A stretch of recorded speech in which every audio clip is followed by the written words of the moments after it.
Hello viewers, কাল ছিল ৬ই জুন আর কাল ছিল আকাশের বার্থডে। তো তার জন্য কিন্তু আমরা সবাই মিলে চলে গেছিলাম আকাশের বাড়িতে। আর আমরা সবাই মানে আমাদের পুরো গ্রুপটা কিন্তু সবাই আমরা একসাথে যাই। শুধু শুভাঙ্গী মিসিং ছিল, কারণ ওর একটু শরীরটা খারাপ হয়েছিল, তাই ও আসতে পারেনি। তারপর কিন্তু হলো কেক কাটিং, একটা সুন্দর বাটারস্কচ ফ্লেভারের কেক ছিল আকাশের বার্থডেতে, যেটা আমরা কিন্তু সবাই খুব মজা করে কেটে খাওয়া দাওয়া করেছিলাম। আর আকাশ কিন্তু একে একে বাবা, মা, দাদা, তারপর আমাদের সকলকে খাইয়ে দিয়েছিল। তারপর কিন্তু ছিল কাকিমার হাতের দুর্দান্ত করা পায়েস।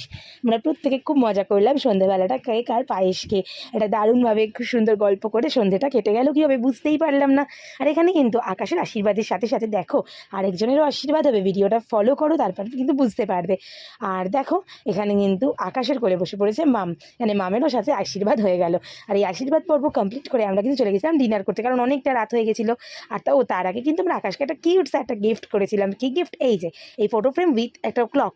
আর তারপর কাকিমার হাতের বিরিয়ানি আর চিকেন কষা খেয়ে বাড়ি চলে এলাম। ভিডিওটা আজই পর্যন্ত, টাটা।